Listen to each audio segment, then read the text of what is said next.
Hello, good morning all.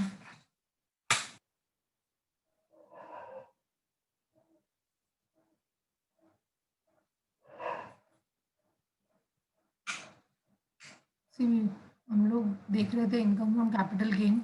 अगर आपने कुछ प्रॉपर्टी सोल्ड किया तो उससे आपको इनकम फ्रॉम कैपिटल गेन होगा, तो आपको उसको क्या करना पड़ेगा, यहाँ पे टैक्सेबल बताना पड़ेगा। ठीक है। उसके बाद हम लोग ने उसके बेसिक्स चार्जेस देखे, दैट इज सेक्शन 45। उसके बाद कैपिटल गेन में सेक्शन 48 आता है, जहाँ पे आपको दो चीज़ बोली हुई है, या तो आपको ट्रांसफर करना पड़ेगा अपना कैपिटल एसेट, तो उससे जो भी टैक्सेबल इनकम होगा उसको आपको क्या करना पड़ेगा, आपको टैक्स इस तरह पे करना पड़ेगा। First is transfer, next is a capital gain. Okay. Transfer मतलब मैंने आपको बताया था, दैट इज आपको ओनरशिप ट्रांसफर करना है। कैपिटल एसेट मतलब आपको यहाँ पे हम लोगों ने देखा था मूवेबल, इमूवेबल, टेंजिबल, इंटेंजिबल, वो टाइप का कोई भी एसेट रहेगा। अगर आपने सोल्ड किया है तो आपको उसका जो इनकम आएगा उसको आपको यहाँ पे टैक्सेबल बताना है। फिर हमने उसका फॉर्मेट देखा था। फॉर्मेट में हमने डिस्कस किया था कि फुल वैल्यू ऑफ कंसिडरेशन मतलब सेलिंग प्राइस माइनस आपको ट्रांसफर एक्सपेंसेस करना है, तो आपको नेट वैल्यू ऑफ कंसिडरेशन मिलेगा। फिर आपको उसमें से परचेज प्राइस और इंप्रूवमेंट कुछ किया होगा तो माइनस करना। तो ये शॉर्ट टर्म था। उसके बाद ये जो फॉर्मेट है वो लॉन्ग टर्म के लिए है।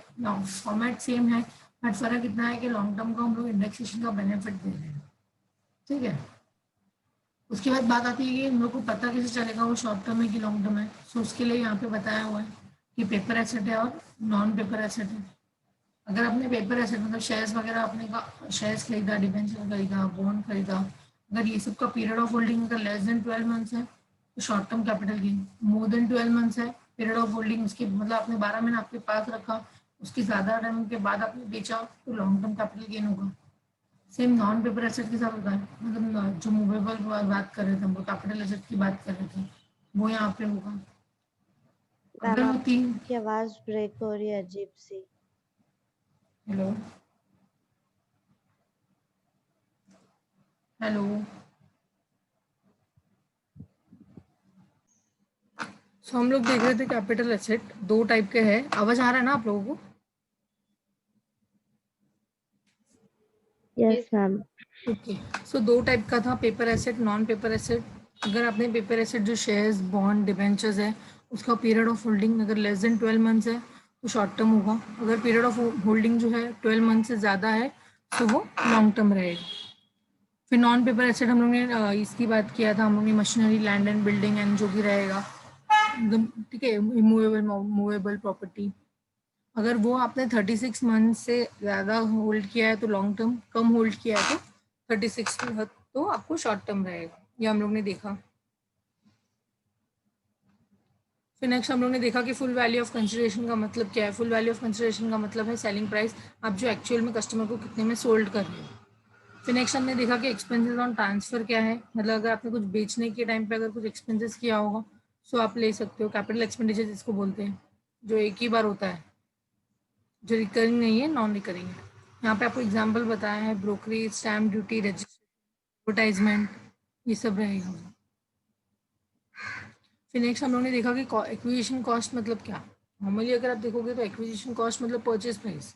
तो आपको जब अगर शॉर्ट टर्म का फॉर्मेट बना रहे हो, शॉर्ट टर्म अगर है तो नॉर्मल आप एक्विजिशन कॉस्ट में आपका परचेज प्राइस आप डाल सकते हो। लेकिन जब अगर आप लॉन्ग टर्म बना रहे हो तो आपको यहाँ पे इंडेक्सेशन का बेनिफिट देना पड़ेगा। सो जब इंडेक्सेशन का बेनिफिट दोगे तो उसके लिए कॉस्ट ऑफ एक्विजिशन का मतलब क्या है। सो हम लोग ने यहाँ पे देखा, कॉस्ट ऑफ एक्विजिशन मतलब अगर आपने कोई भी प्रॉपर्टी या कोई भी एसेट अगर आपने 1 अप्रैल 2001 से पहले खरीदा है तो आपका कॉस्ट ऑफ जो एक्विजिशन होगा वो आपका यहाँ पे क्या होगा, कॉस्ट और fair market value whichever is higher. फिर नेक्स्ट हम लोग ने देखा, मतलब ये ऑप्शन है आपके पास। अगर आपने 1 अप्रैल 2001 के पहले घर खरीदा है, मतलब ये आपके पास ऑप्शन है। ऑप्शन क्या है, कॉस्ट और fair market value whichever is higher. लेकिन अगर आपने 1 अप्रैल 2001 के बाद घर खरीदा है तो आपके पास ऑप्शन नहीं है। तो आपका एक्चुअल प्राइस ही लेना पड़ेगा, जो आपका एक्चुअल रहेगा, आपका एक्चुअल कॉस्ट जो रहेगा। ठीक है। फिर हम लोग ने देखा नेक्स्ट इज इसका फॉर्मूला क्या होगा। सो इंडेक्सेशन कॉस्ट ऑफ एक्विजिशन का फॉर्मूला जो आएगा वो ये है। ये सिर्फ इंडेक्सेशन का बेनिफिट है, फिर सिर्फ लॉन्ग टर्म को मिलेगा। फिर हम लोग ने देखा कि कॉस्ट ऑफ एक्विजिशन आपको लाइक जैसे अपने जो अभी आइडेंटिफाई किया है यहाँ से, जो डिटरमाइन किया cost of fair market value whichever is higher, या फिर 1 अप्रैल 2001 के बाद खरीदा है तो एक्चुअल कॉस्ट लेना है। अगर उसमें से आपने कुछ भी cost of acquisition find out किया तो आपको कॉस्ट ऑफ एक्विजिशन लेना है अपॉन, क्या करोगे, जो साल मतलब CII लेना है। CII मतलब कॉस्ट इन्फ्लेशन इंडेक्सेशन। अगर कुछ मार्केट में इन्फ्लेशन हो रहा है जिसकी वजह से प्राइस में इन्फ्लुएंस आया, प्राइस बढ़ जाता है, तो यहाँ पे हम लोग क्या करते हैं, वो ईयर का CII लेंगे जो साल में आपने घर खरीदा रहेगा। या तो आप ये समझो कि आपने कॉस्ट ऑफ एक्विजिशन में कौन से ईयर का अमाउंट लिया है, वो ईयर का CII आएगा। जैसे कि अगर आपने अमाउंट जो लिया है, जैसे कि cost of fair market value वाला अमाउंट लिया, तो आपने amount whichever is higher वाला लिया है। So whichever is higher मतलब क्या हुआ, विच एवर इज हायर में तो आपने फेयर मार्केट वैल्यू का ही अमाउंट लिया होगा। सो ये केस में आपको क्या करना पड़ेगा, 2001 का आपको यहाँ पे CII लेना पड़ेगा, बिकॉज हम अमाउंट भी फेयर मार्केट वैल्यू ले रहे हैं। समझ में आया?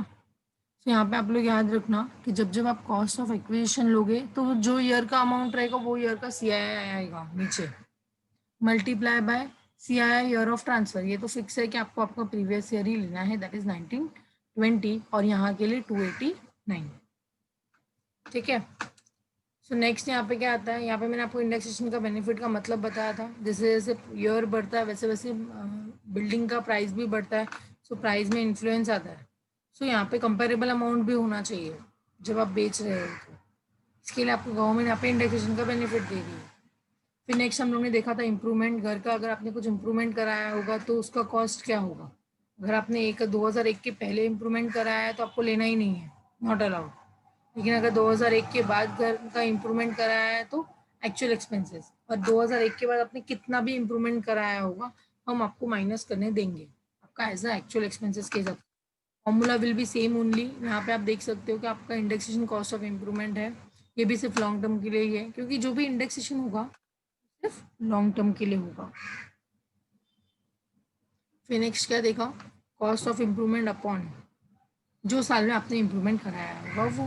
कॉस्ट ऑफ इम्प्रूवमेंट मतलब जो अपने घर का रिकन्स्ट्रक्शन कराया, रिपेयरिंग कराया, वो वाला अमाउंट लो, फिर अपॉन करके CII ईयर ऑफ जिस साल में उसने अपने इम्प्रूवमेंट कराया होगा वो लेना है। उसके बाद आपको मल्टीप्लाई किससे करना है, आपके करंट ईयर से, लाइक आपका जो प्रीवियस ईयर होगा दैट इज 1920, और यहाँ के हिसाब से जो आएगा वो 289। क्लियर हुआ? फिर यहाँ पे हम लोग ने ये CII का लीज देखा था। ये मैंने आपको बोला आपको याद रखने की जरूरत नहीं, इसमें से आपको सिर्फ दो चीज़ें याद रखनी है। 2001 और 2002 आपका बेस ईयर है, that is your CII is 100, and that is 1920, आपको 289 याद रखना है। क्लियर हो रहा है आप लोगों को?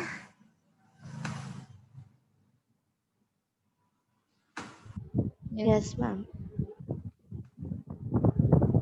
फिर नेक्स्ट हम लोग ने एग्जाम्पल 1 देखा था, ये हम लोग ने खुद ने सॉल्व किया था। मिस्टर एक्स ने, जैसे कि मिस्टर शेख है, परचेस किया हाउस प्रॉपर्टी, क्योंकि पूरा सम आप देखने के बाद आपको यही आइडेंटिफाई करना है कि क्या उसका पीरियड ऑफ होल्डिंग 36 मंथ्स है या नहीं। बस पहले तो आप देखोगे पेपर एसेट है या नॉन पेपर एसेट। तो यहाँ पे हम लोग ने देखा purchase the house property, house property is not my purchase asset, ये नॉन पेपर एसेट है, पेपर एसेट नहीं है, नॉन पेपर एसेट है। तो इसके लिए मेरा कंडीशन क्या है, इसके लिए कंडीशन है कि 3 साल 36 मंथ्स। अगर 36 मंथ से कम है तो शॉर्ट टर्म, 36 मंथ से ज़्यादा है तो लॉन्ग टर्म। यहाँ पे आप देख सकते हो कि आपने हाउस प्रॉपर्टी 2003 में खरीदा है, 3 या 4 में खरीदा है, और आज बेच रहे हो 19-20 में, मतलब 3 साल से ज़्यादा आपका पीरियड ऑफ होल्डिंग है, that is a long term हो गया। फिर हम लोग ने कैलकुलेशन किया था, फॉर्मूला हम लोग ने अप्लाई किया था जो हम लोग ने अभी डिस्कस किया, तो ये उसका सोल्यूशन है। फॉर्मेट तो फिक्स दिया हुआ ही है, तो वो आपको यहाँ पे माइनस करना है। ठीक है,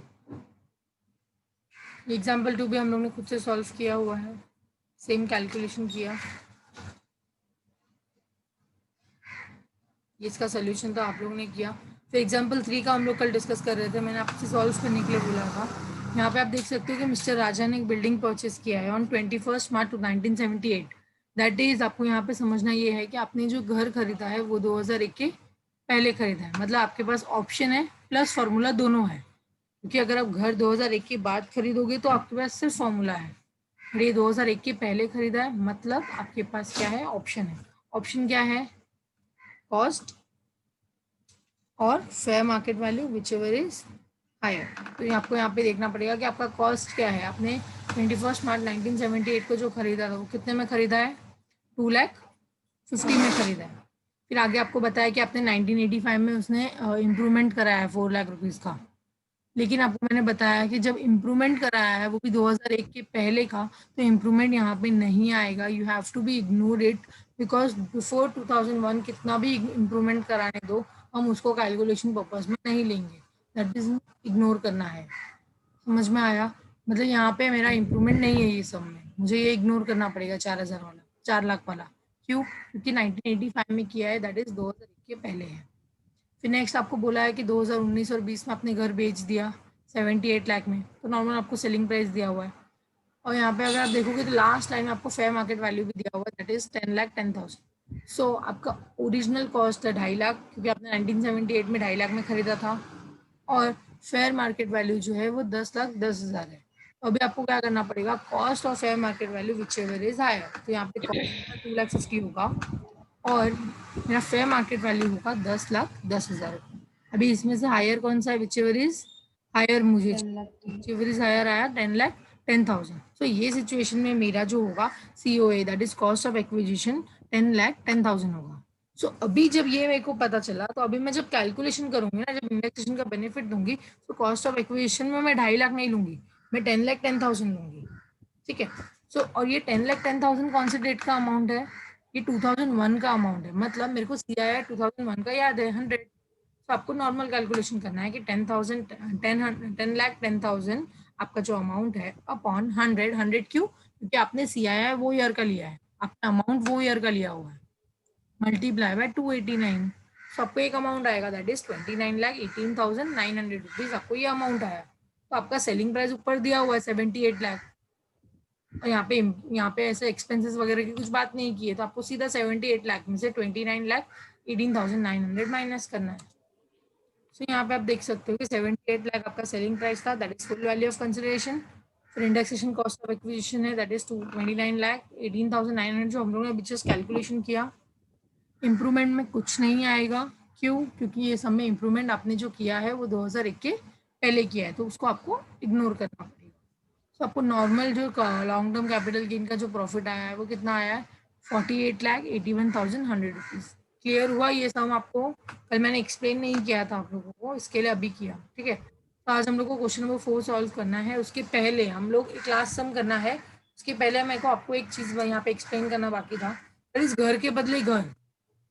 यहाँ पे एक सेक्शन है, सेक्शन 54, उसको एग्जाम्शन बोलते हैं।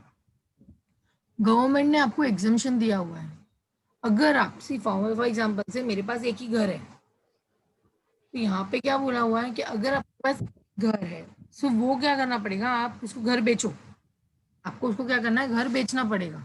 सो अभी बेचने के लिए अभी आपको यहाँ पे बताया गया है, आपको यहाँ पे सेक्शन दिया हुआ है, सेक्शन 54। मतलब घर के बदले घर, मतलब क्या, मेरा मैं जूना घर बेचूंगी और मैं नया घर खरीदूंगी, तो उसके सामने मैं एग्जाम्शन ले सकती हूँ क्या? यहाँ पे गवर्नमेंट ने वो बोला, यस आप ले सकते हो।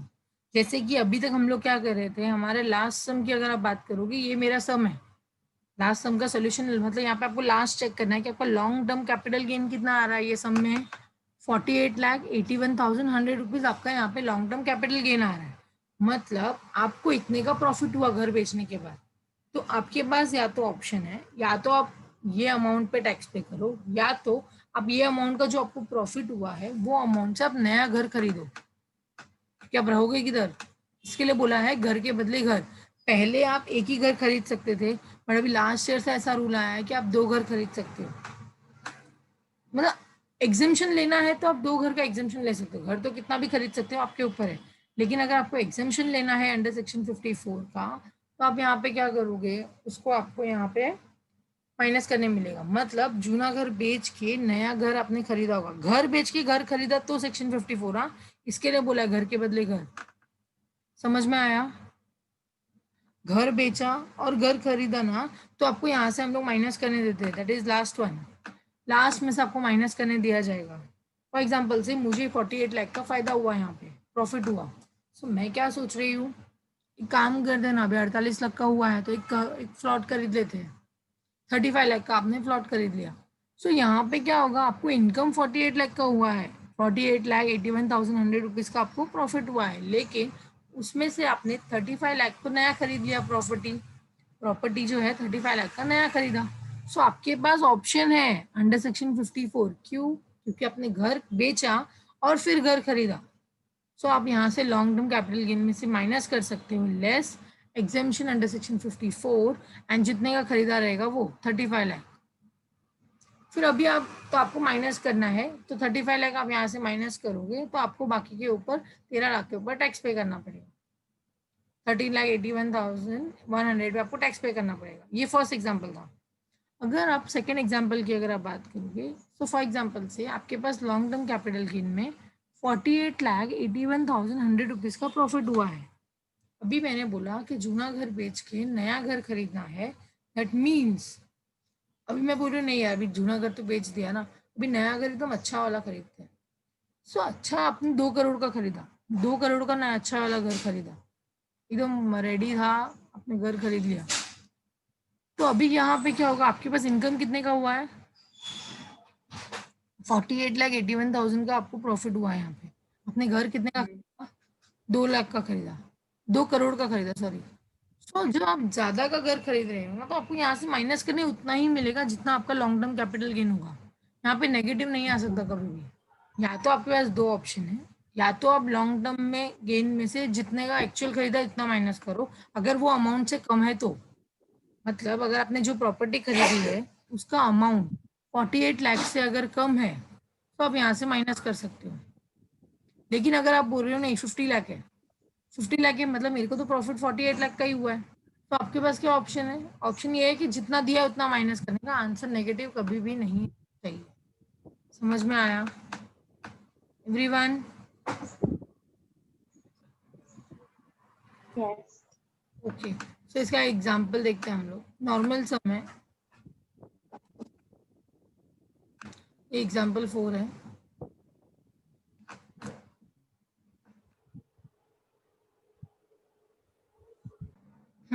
So question number 4, Mr. Kapil purchased a building on 1st May 2005 for ₹3 lakh. अभी आपको यहाँ पे बताया हुआ है कि आपने कुछ बिल्डिंग परचेज किया है, ठीक है। 1st May 2005 को बिल्डिंग परचेज किया, दैट मीन्स 2001 के बाद घर खरीदा है।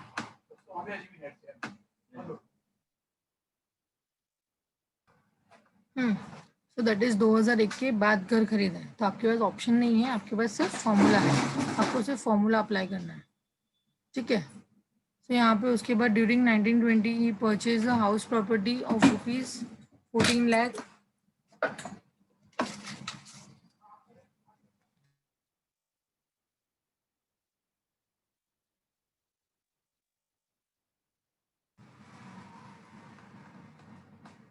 ठीक है, ड्यूरिंग 1920 घर खरीदा, मतलब ये न्यू घर की बात कर रहे हैं हम लोग। पहले मैंने जो घर खरीदा था वो 2005 में घर खरीदा था। अभी यहाँ पे क्या हो रहा है, 1920 में मैंने घर खरीदा है, मतलब घर बेच के खरीदा है। तो आपको लास्ट टाइम में बताया होगा यहाँ पे कि ड्यूरिंग 1920 में आपने घर बेचा भी है 30 लाख रुपीज का। फिर बीच में क्या हुआ है, इम्प्रूवमेंट कराया है 14 लाख रुपीज का। तो आपको यहाँ पे कैलकुलेशन करना है नॉर्मली कि घर खरीदा 3 लाख में है, लेकिन आपने अच्छा खासा उसको इम्प्रूवमेंट वगैरह करा के 14 लाख हो गया और 30 लाख में उसको बेचा, नॉर्मल सम है। लेकिन बाद में आपने नया खरीदा है, तो यहाँ पे क्या होगा, आपको नॉर्मल सम माइनस करना है। यहाँ पे थोड़ा सा 1 सेकेंड ना, हाँ यहाँ पे जैसे बोला है कि he purchase a house property of ₹14 lakh, यहाँ तक ही है एक्चुअली, ये एक्स्ट्रा आ गया यहाँ पे ऑन इम्प्रूवमेंट कॉस्ट करके, मतलब नया घर ही खरीदा है 14 लाख का 2019-20 में।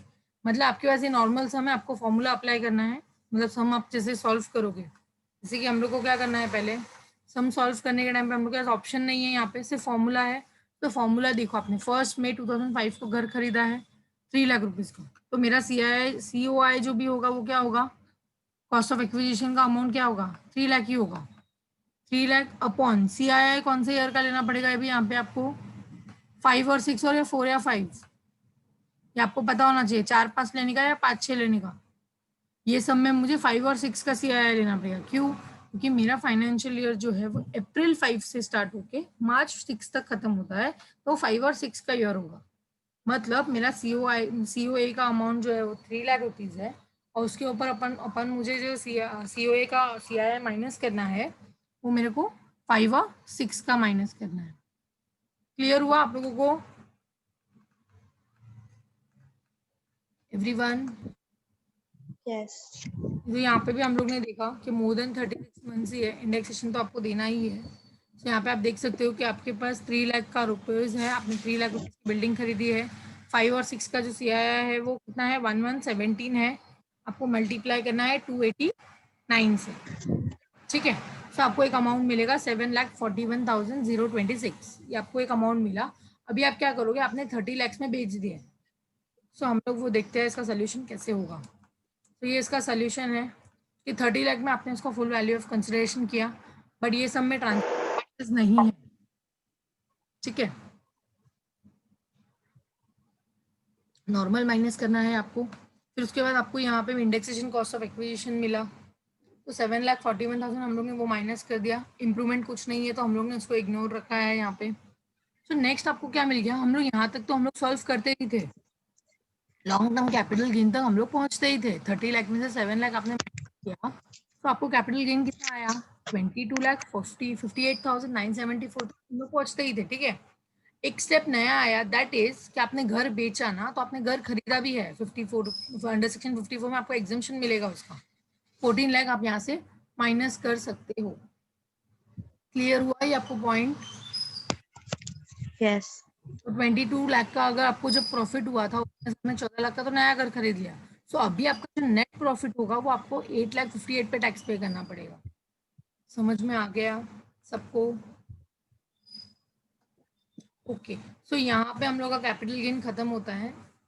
तो हम लोग ने इसलिए पूरा रिवाइज भी कर लिया आज, मैंने आपको सब चीज़ें बता दी। आपको पहले क्वेश्चन पढ़ने के बाद आपको पहले चेक करना है कि 36 मंथ्स है या ज़्यादा है कि कम है, आपको वो चेक करना है, क्योंकि उससे आपको आइडिया आएगा शॉर्ट टर्म है या लॉन्ग टर्म है। तो आप फॉर्मेट बना सकते हो और आपको वो भी क्लियर हो जाएगा कि क्योंकि लॉन्ग टर्म रहेगा तो ही इंडेक्सेशन देना है, शॉर्ट टर्म रहेगा तो इंडेक्सेशन नहीं देना है। सो वो हम लोग ने अभी देख लिया, हम लोग ने फॉर्मूला वगैरह सब, ठीक है। So next income from other source पढ़ना है। नेक्स्ट जो टॉपिक है हम लोग का वो हम लोग कवर अप करेंगे अभी। नेक्स्ट वापस से फिर से कनेक्ट करो, फिर हम लोग कनेक्ट करें, फिर हम लोग करेंगे, ठीक है। स्टडी करते हैं।